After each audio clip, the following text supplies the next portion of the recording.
GST tax rates on common use items ranging from hair oil to TVs and personal health and life insurance policies were slashed after the GST Council approved a complete overhaul of the goods and services tax regime. The GST Council approved rate overhaul by limiting slabs to 5% and 18% effective from September 22nd, the first day of Navratri.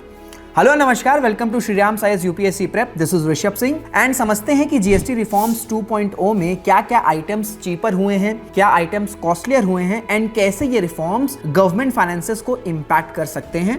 तो चलिए फिर इस video को start करते हैं। The new tax structure has two major slabs now, 5% and 18% and a whopping 40% for sin goods. For the common man, this change means more money in the hand, which the government hopes will be rooted into the economy, giving it a significant boost. And ये reforms और भी ज्यादा important हो जाते हैं क्योंकि इस वक्त ट्रंप ने 50% टैरिफ्स इंपोज कर दिया है इंडिया पर। सो कैटेगरी वाइज समझते हैं कि किन किन आइटम्स पर जीएसटी रिफॉर्म्स हुए हैं। So we will start with daily household essentials, जिस पर लोअर जीएसटी इंपोज किया गया है। मिल्क प्रोडक्ट्स की बात करें तो ultra high temperature milk will now B tax free, जो कि पहले 5% पर था। वहीं अगर हम कंडेंस मिल्क की बात करें, बटर, घी, पनीर एंड चीज वो 12% से 5% में मूव कर दिए गए हैं एंड कुछ केसेस में तो 0% जीएसटी स्लैब्स में है। स्टेपल फूड्स की बात करें तो pasta, cornflakes, biscuits and even chocolates will see rates reduce, जो कि पहले 12 to 18% में थे वो अब 5% स्लैब में आ गए हैं। ड्राई फ्रूट्स एंड नट्स की बात करें तो चाहे आलमंड्स हो, हेजलनट्स हो, कैश्यूज हो या फिर डेट्स हो, जो कि पहले 12% स्लैब में थे,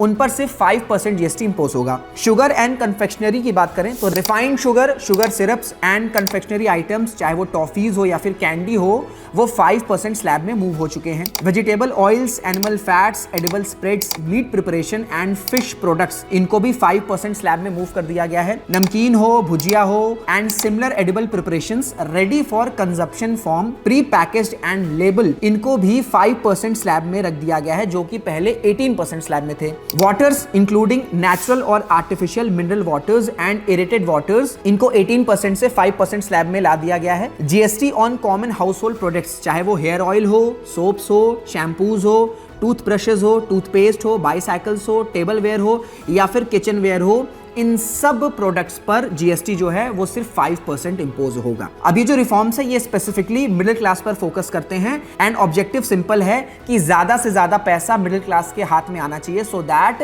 डोमेस्टिक कंजम्पशन बूस्ट हो सके। अब अगर हम individual life and health insurance की बात करें तो इस पर लिटरली 0% जीएसटी लगेगा। All individual health insurance policies including family floater and senior citizen plans and all the individual life insurance policies now will be fully GST exempted. Medicine and health care की बात करें तो ये भी cheaper हुआ है। 33 life saving drugs and medicine literally वो 0% GST slab में आ चुके हैं, जो कि पहले 12% में थे। 3 specific life saving medicine for cancer, rare and chronic disease will have 0% GST, जो कि पहले 5% में था। Medical equipment such as diagnostic kits, blood glucose monitors, surgical devices and bandages now tax at 5%। Agriculture और रूरल इकोनॉमी की बात करें तो बड़ा रिलीफ मिला है जीएसटी रिफॉर्म्स 2.0 में। जीएसटी ऑन एग्रीकल्चर इक्विपमेंट्स, चाहे वो ट्रैक्टर्स हो, हार्वेस्टिंग मशीन्स हो या फिर कंपोजिट मशीन्स हो, इन पर जीएसटी को रिड्यूस किया गया है, जो कि पहले 12% था वो अब 5% पर आ चुका है। फर्टिलाइजर सेक्टर्स की बात करें तो GST on sulphuric acid, nitric acid and ammonia, इनको कट करके 5% कर दिया गया है, जो कि पहले 18% में था। ऑटोमोबाइल सेक्टर की बात करें तो uniform 18% GST across all auto parts. इसका मतलब यह है कि टैक्सेशन सिंप्लीफाई हो जाएगा। जो 3 व्हीलर्स हैं उनको 28% से 18% जीएसटी स्लैब में ला दिया गया है। स्मॉल कार्स एंड मोटरसाइकिल्स जिनकी सीसी 350 या 350 से लेस है, उन पर 18% जीएसटी टैक्स होगा, जो कि पहले 28% था। लग्जरी कार्स की बात करें तो वो पेट्रोल कार जो कि 1200 सीसी से अबव हैं, डीजल में जो 1500 सीसी से अबव हैं, उन पर 40% जीएसटी इंपोज होगा। दैट मींस जो लग्जरी कार्स हैं वो कॉस्टलियर होने वाले हैं जीएसटी रिफॉर्म्स 2.0 में। वहीं अगर हम बसेस, ट्रक्स और एम्बुलेंस की बात करें तो इन पर जीएसटी को रिड्यूस किया गया है from 28% to 18%। Special GST rate impose किया गया है टोबैको एंड एरेटेड ड्रिंक्स पर। 40% GST to be levied on paan masala, tobacco product, cigarettes and sugary aerated drinks. And जो जीएसटी है वो रिटेल सेल प्राइस पर इंपोज होगा rather than the transaction value. That means कि जितने भी टोबैको एंड एरेटेड ड्रिंक्स हैं ये भी कॉस्टलियर होने वाले हैं जीएसटी रिफॉर्म्स के बाद। कंस्ट्रक्शन इंडस्ट्री की बात करें तो इस पर भी जीएसटी रिड्यूस किया गया है। जीएसटी ऑन सीमेंट रिड्यूस हुआ है 28% टू 18%, जिससे रियल स्टेट और जो कंस्ट्रक्शन सेक्टर है वो डेफिनेटली बेनिफिट होने वाला है। वहीं अगर हम लेबर इंटेंसिव सेक्टर्स की बात करें तो जबरदस्त सपोर्ट मिला है जीएसटी रिफॉर्म्स में। जीएसटी को रिड्यूस किया गया है for handicrafts, marble and granite blocks and intermediate leather goods to 5%, जो कि पहले 12% था। Renewable energy and hospitality sectors भी बेनिफिट करेंगे जीएसटी रिफॉर्म से। GST on renewable energy devices and parts,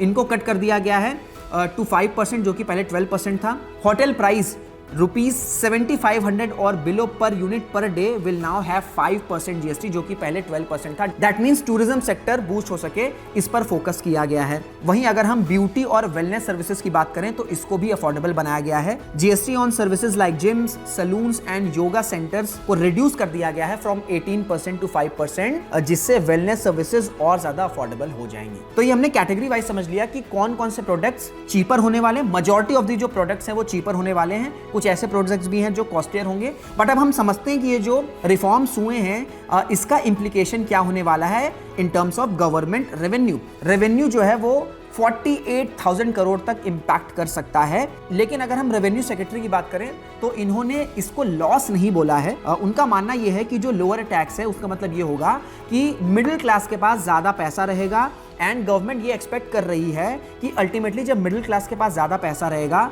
तो वो एक्सपेंडिचर को बूस्ट करेगा, और अल्टीमेटली ये जो पैसा है जो 48,000 करोड़ की बात की जा रही है, ये अल्टीमेटली इकोनॉमी में और बड़े फॉर्म में वापस आ सकता है। तो ये था इंफॉर्मेटिव सेशन जहां पर हमने डिस्कस किया इजी लैंग्वेज में कि कौन कौन से प्रोडक्ट्स कॉस्टलियर हुए हैं, कौन कौन से प्रोडक्ट्स चीपर हुए हैं, एंड किस तरीके से ये रेवेन्यू पर इंपैक्ट कर सकता है।